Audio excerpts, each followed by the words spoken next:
नमस्कार दोस्तों, आपके अपने YouTube channel B positive classes पर आपका हार्दिक स्वागत है। आज हम पढ़ रहे हैं, हमने पिछले वीडियो में पढ़ा था जो ह्यूमन सिस्टम है उसका उत्सर्जन तंत्र पढ़ रहे थे और उत्सर्जन तंत्र में हमने उसकी सामान्य से जानकारी प्राप्त कर ली थी। आज हम उसके बारे में पढ़ेंगे कि उत्सर्जन तंत्र में कैसे मूत्र निर्माण की प्रक्रिया होती है और कौन कौन से ऐसे अंग होते हैं जो मुख्य भूमिका निभाते हैं उत्सर्जन तंत्र के कार्य में या मूत्र निर्माण की प्रक्रिया में, किस प्रकार मूत्र का निर्माण की प्रक्रिया चलती है। तो उत्सर्जन तंत्र पढ़ रहे थे हम।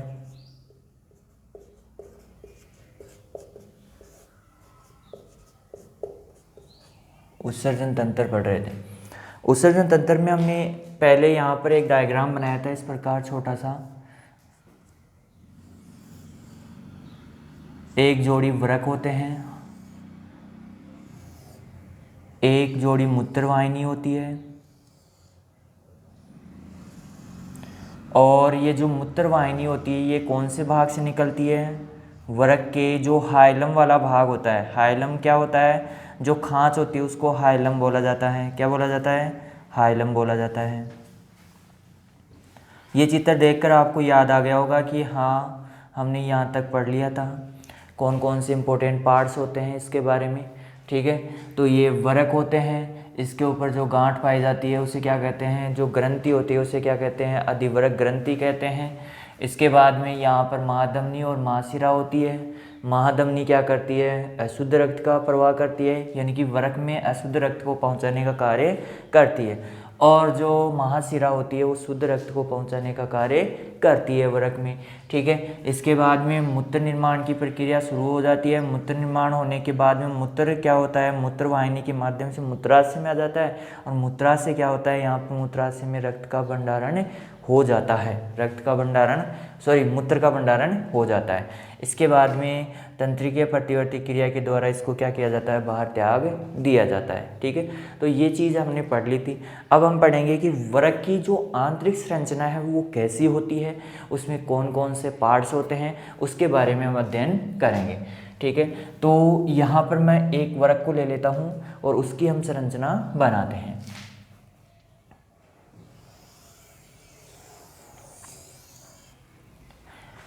लग रहा है सेम के बीज के आकार का।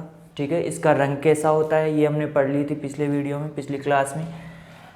अब यहाँ पर हम बात करते हैं तो ये इस प्रकार की संरचना होती है।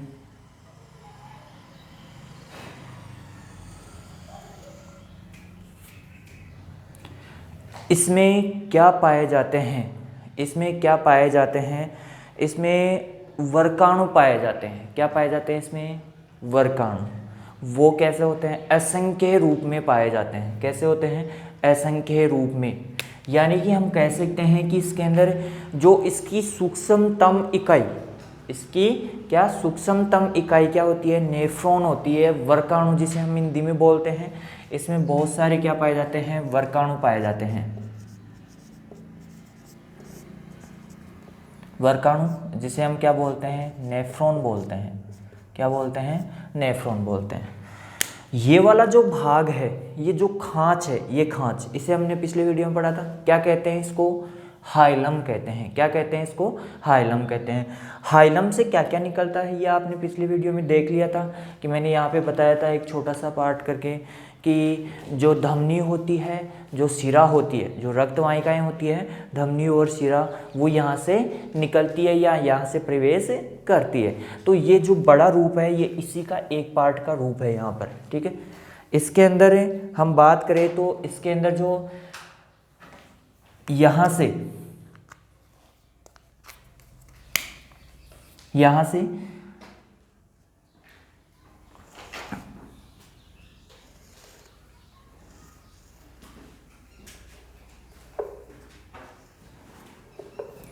ये क्या है? धमनी है। क्या है? धमनी। और ये क्या है? यहाँ से ऐसे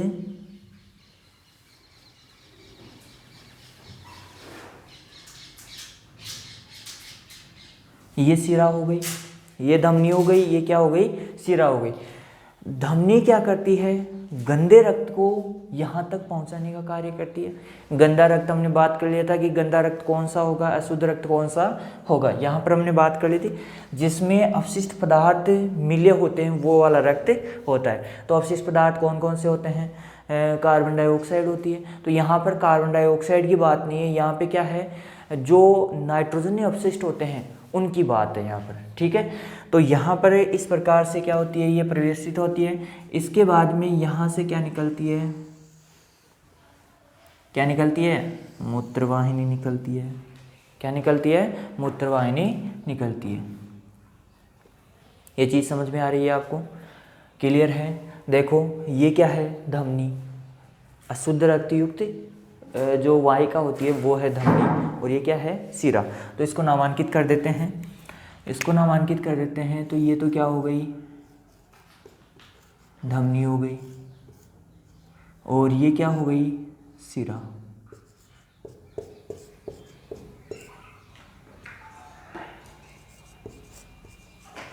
शुद्ध रक्त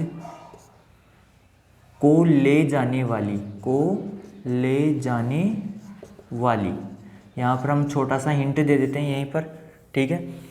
और ये क्या है, अशुद्ध रक्त या गंदा रक्त, अशुद्ध रक्त या गंदा रक्त लाने वाली, लाने वाली, क्लियर है यहाँ पर, ठीक है। अब इसके बाद में यहाँ से शुरू होता है इसके अंदर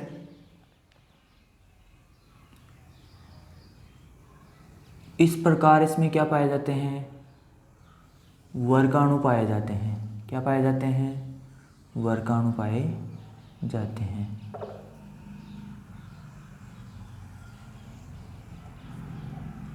क्या पाए जाते हैं, वर्गाणु पाए जाते हैं।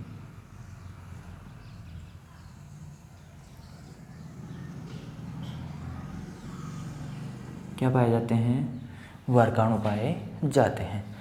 यहाँ से आपको कैसे बनाना है चित्र, इसको हटा देना है ऐसे, ऐसे दोनों भागों को हटा देना है यहाँ से, ठीक है। यहाँ से हम बात करें तो ये इस प्रकार से संरचना होती है इसकी।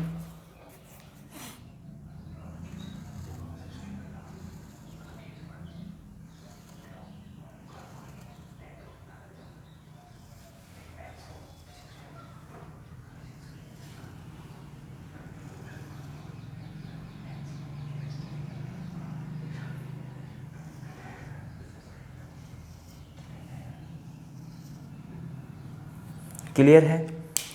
अब देखो यहाँ पर जो है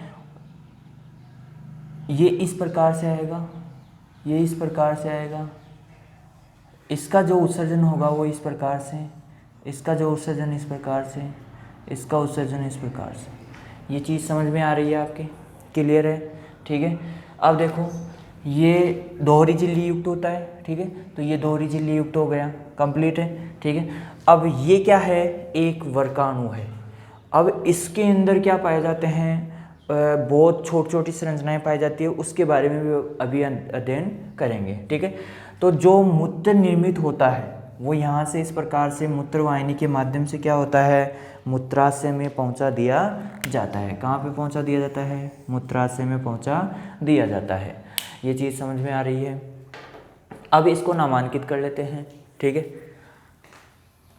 यहाँ पर हम बात करें तो ये क्या है, वर्गाणु, क्या है, वर्गाणु, नेफ्रॉन, ठीक है। सूक्ष्मतम इकाई, क्योंकि ये तो हमने क्या है, एक मॉडल बनाया है कि हाँ इस प्रकार की इस कुपिका समान संरचनाएं होती है। अब यदि इसके अंदर भी बात करें तो इसके अंदर भी असंख्य मात्रा में क्या पाए जाते हैं, वर्गाणु पाए जाते हैं। यानी कि हमने कह दिया कि वर्गाणु का एक समूह है, संगठित रूप है, ठीक है। फिर इस जो वर्गाणु होता है, इसके जो कुपिका होती है, इसके दो पार्ट होते हैं, वलकुट, वलकुट दो होते हैं, एक तो बाहरी और एक मध्यांश। वलकुट क्या होते हैं, दो होते हैं, एक तो होता है बाहरी जो बाहर की तरफ पाया जाता है, और एक अंदर की तरफ पाया जाता है। इस प्रकार की इसकी संरचना होती है। ये दो होते हैं इसके अंदर, ठीक है। तो ये अंदर वाला और बाहरी, तो बाह्य वलकुट और आंतरिक। ठीक है, अब इसके बाद में हम बात करें तो ये क्या होती है, यहाँ पर ये सारी जो भी निर्माण होगा मूत्र का वो कहाँ पे आ जाएगा, इस जगह आ जाएगा। और इसके माध्यम से जो मूत्रवाहिनी है, मूत्रवाहिनी के माध्यम से क्या हो जाएगा, ये बाहर की तरफ चला जाएगा। कहाँ पे बाहर की तरफ, मूत्राशय में पहुँच जाएगा मूत्रवाहिनी। ठीक है, मूत्रवाहिनी से जुड़ा होता है और मूत्रवाहिनी क्या होती है, बाहर की तरफ चली जाती है। अब हम बात करें कि इसके अंदर जो संरचना पाई जाती है वो कैसी होती है। जो ये हमारा वर्गाणु है इसके अंदर जो संरचना होती है वो कैसी होती है। ठीक है, तो इसको मैं हटा देता हूँ। अब ये जो हमने संरचना बनाई है मूत्रवाहिनी, ये वाली है मूत्रवाहिनी, ये मूत्राशय में चली जाती है। ठीक है, इसके बाद में जो वर्गाणु है उसकी संरचना इस प्रकार की होती है।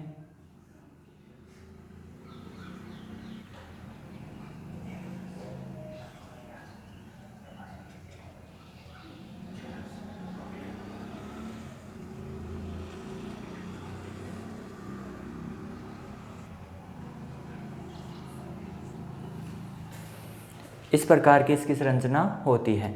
ठीक है, एक तो होती है शुद्ध रक्त वाली, एक तो क्या होती है, शुद्ध रक्त वाली,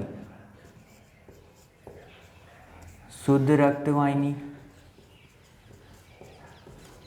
शुद्ध रक्तवाहिनी कौन सी होती है, धमनी, सॉरी सिरा होती है, यहाँ पर क्या होती है, सिरा।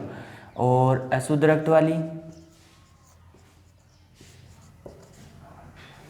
अशुद्ध रक्त वाली कौन सी होती है, धमनी होती है। कौन सी होती है, धमनी।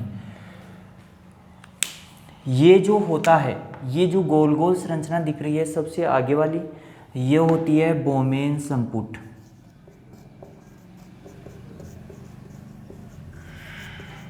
कौन सी होती है, बोमेन संपुट होता है ये। यहाँ पर हम बोमेन संपुट के अंदर की बात करें तो इस प्रकार की इसके अंदर संरचना बनी होती है, यानी कि नलिकाओं का बहुत ही जटिल जाल होता है। नलिकाओं का, नलिकाएं बोले तो कौन सी नलिकाएं, केशिकाएं बोलेंगे। जब धमनी और शिराएं क्या होती है, बहुत महीन हो जाती है, पतली हो जाती है और छोटी हो जाती है, तो उन्हें क्या बोलते हैं, हम केशिकाएं बोलते हैं। तो केशिकाओं का क्या होता है, ये एक प्रकार का जाल होता है। जैसे आपने देखा होगा चलनी, चलनी होती है, जो आपका आटा है उसको छानने वाली चलनी होती है। ठीक है, उस प्रकार का कार्य ये करती है। इस संरचना को बोलते हैं गले में ग्लोमेरुल्स।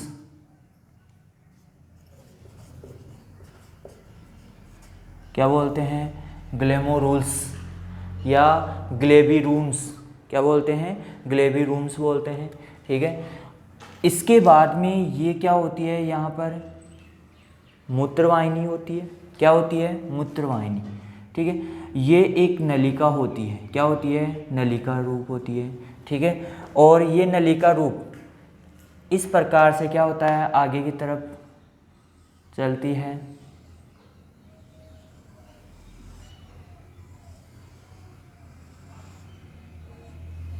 ठीक है, जो ये नलिका होती है इसे बोलते हैं समीपस्थ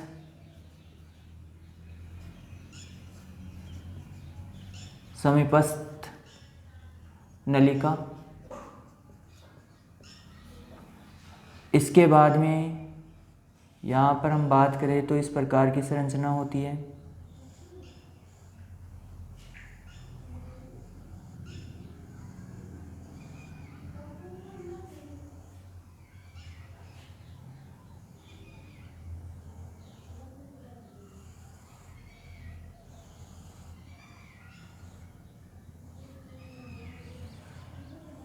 फिर इस प्रकार ये क्या होती है, आगे की तरफ चली जाती है।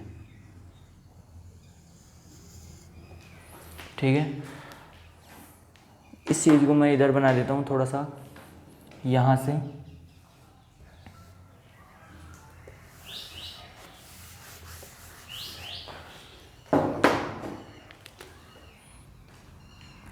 ये इस प्रकार से संरचना है, ऊपर की तरफ गई, ये ऐसे, फिर ऐसे,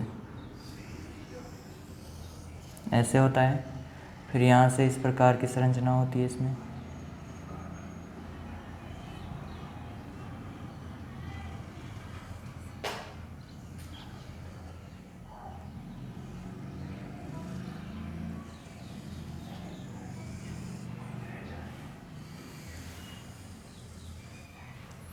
ठीक है, ये कौन सी हो गई, समीपस्थ नलिका हो गई, समीपस्थ नलिका। ये कौन सी हो गई, दूरस्थ नलिका। और ये संग्राहक नलिका।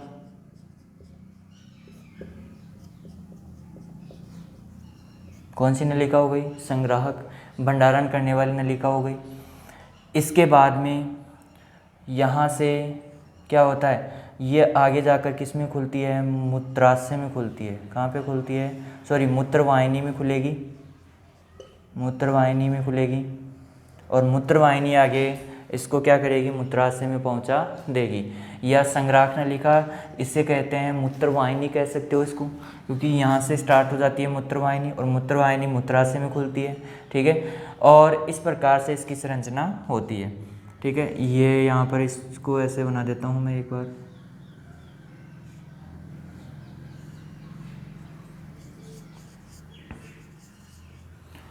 ठीक है, और अब देखो इसकी क्रियाविधि जो होती है वो इस प्रकार होती है।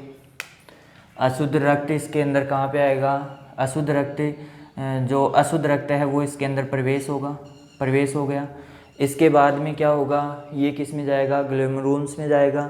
फिर यहाँ पर क्या होगा, इसका निस्पंदन होगा। क्या होगा, निस्पंदन, यानी कि छनने की क्रिया होगी। इसमें से लगभग पूरा पदार्थ क्या हो जाएगा, छनकर नीचे चला जाएगा। इसके अलावा जो यूरिया है, यूरिया वो भी इसके साथ रहेगा। कुछ प्रोटीन्स होते हैं, कुछ विटामिन्स होते हैं, कुछ पोषक तत्व भी होते हैं, जल की मात्रा भी होती है, वो सब कुछ इसके अंदर एकत्रित हो जाएगा। किसमें, बोमेन संपुट में आ जाएगा।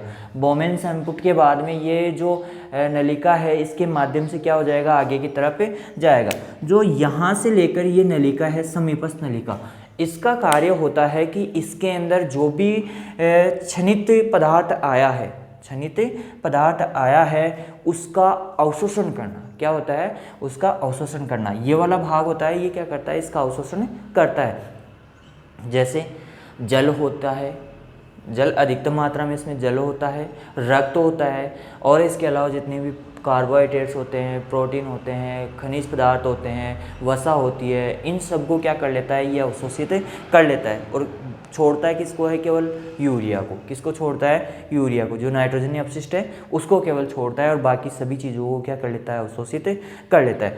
लगभग इसमें जो भी पदार्थ आया है, जैसे मान लो 100% पदार्थ आया है, इसमें लगभग 99% वापस अवशोषित कर लिया जाता है। 99% क्या कर लिया जाता है, वापस अवशोषित कर लिया जाता है। ठीक है, और जो ये आपका बोमेन संपुट है, इसमें से लगभग 1 मिनट में, 1 मिनट में लगभग 1000 से 1200 ml रक्त प्रवाहित होता है। रक्त का क्या होता है, प्रवाहित होता है। जो बोमेन संपुट है इसमें 1 मिनट में लगभग कितना रक्त निकलता है, 1000 से 1200 ml रक्त प्रवाहित होता है। जिसमें से जो भी पदार्थ निकलेगा, जैसे मान लो कोई पदार्थ निकला है, जैसे मान लो 1 लीटर पदार्थ निकला है, तो 1 लीटर पदार्थ में से क्या होगा, केवल 1 ग्राम, कह सकते हैं 10 ग्राम, क्या हो जाएगा, 10 ग्राम तो क्या रहेगा इसके अंदर, यूरिया जो बच जाएगा, और बाकी जो 99% है वो क्या हो जाएगा, अवशोषित हो जाएगा। क्लियर है यहाँ पर ये चीज़। अब इसको वापस से क्या किया जाता है, अशुद्ध वाहिनियों में भेज दिया जाता है। अशुद्ध वाहिनियों में भेज दिया जाता है, रक्त वाहिनियाँ होती है उनमें भेज दिया जाता है। और फिर ये क्या करेगा, इसमें से गुजरेगा, और फिर इसमें से क्या होगा, वापस से इसका निस्पंदन होगा। निस्पंदन के बाद में अवशोषण होगा। अवशोषण होने के बाद में जो बचेगा उसको क्या किया जाएगा, आगे भेज दिया जाता है। ठीक है, अब आगे हम देखते हैं इसके अंदर कि जो रक्त का मूत्र का निर्माण हो रहा है वो किस प्रकार से हो रहा है यहाँ पर। तो ये धमनी है, धमनी के द्वारा अशुद्ध रक्त क्या लाया जा रहा है, ये इसके अंदर प्रवेश कर गया, फिर यहाँ से ये इसके अंदर प्रवेश करेगा। इसके अंदर भी कैसी संरचनाएं बनी होती है, इस प्रकार की संरचनाएं बनी होती है। तो यहाँ पर अशुद्ध रक्त धमनियाँ बोमेन संपुट में जाएगी। बोमेन संपुट के बाद में ग्लोमेरुल्स में ये क्या होती है, केशिकाओं का जाल होता है, एक प्रकार से केशिकाओं का क्या होता है, जाल होता है। इसमें क्या होता है, इसका निस्पंदन की क्रिया होती है, निस्पंदन मतलब छनना की क्रिया होती है। और ये कहाँ पे एकत्रित हो जाता है, जो भी छनती है वो चीज़ें कहाँ पे एकत्रित हो जाती है, बोमेन संपुट में। और जो बचता है रक्त वो किसके द्वारा, शुद्ध रक्त वाहिनी शिरा के द्वारा आगे भेज दिया जाता है। जो एकत्रित हो गया वो आगे जाएगा किसके अंदर, इन वाहिकाओं में, जो समीपस्थ और दूरस्थ नलिकाएं हैं इनके अंदर पहुंचेगा। यहाँ पर क्या होता है, इसका लगभग 99% क्या कर लिया जाता है, वापस से अवशोषण कर लिया जाता है। यानी कि जो यूरिया होता है उसको छोड़कर बाकी सभी चीज़ों को क्या कर लिया जाता है, अवशोषित कर लिया जाता है। और इसके बाद में इसको आगे की तरफ भेज दिया जाता है। फिर यहाँ पर संग्रह नलिका में क्या कर दिया जाता है, इसको एकत्रित भंडारित कर दिया जाता है। और इसके बाद में फिर मूत्रवाहिनी के माध्यम से मूत्राशय में पहुँचा दिया जाता है। तो इस प्रकार से क्या होता है, हमारे मूत्र का निर्माण होता है, मूत्र निर्माण की क्रियाविधि होती है। ठीक है, तो इसके कितने पार्ट्स हो गए, जो हमारा वर्काणु है इसके 2 पार्ट्स हो गए, एक तो बोमेन संपुट और एक वरकीय नलिका। कौन सी नलिका, वरकीय नलिका हो गई। ठीक है, इसके बाद में हम बात करते हैं जो वरकीय नलिका होती है इसका कार्य क्या होता है। यहाँ पर इस प्रकार से वरकीय नलिका क्या कार्य होता है, अवशोषण का, फिर संग्रह नलिका में परिवर्तित हो जाती है और फिर क्या होती है, ये मूत्रवाहिनी में होते हुए कहाँ पे, मूत्राशय में चली जाती है। फिर इसके बाद में जो अंतिम क्रिया होती है, अंतिम जो क्रिया होती है वो क्या होती है, ये कहाँ पे पहुँच गई, मूत्राशय में। मूत्राशय क्या होता है, जैसे जैसे मूत्र का निर्माण होता है, मूत्राशय क्या होता है, जैसे जैसे मूत्र का निर्माण होता है तो मूत्र के निर्माण के साथ ही मूत्राशय की जो थैली होती है वो फैलाव लेती है, फैलाव लेती है। एक समय ऐसा आता है कि वो फुल भर जाती है।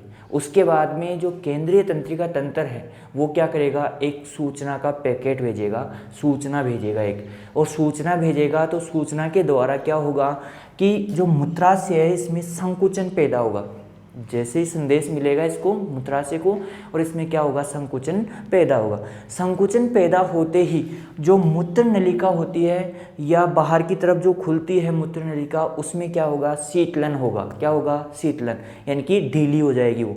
जैसे ही वो ढीली होगी और ऊपर से जैसे ही प्रेशर लगेगा तो क्या होगा, जैसे ही हम गुब्बारे में क्या भर लेते हैं, पानी भर लेते हैं, और पानी भर लेते हैं तो उसको ऐसे सीधा रखते हैं तो रुक जाता है, और जैसे ही हम दबाते हैं तो पानी क्या होता है, प्रेशर के साथ बाहर निकलता है।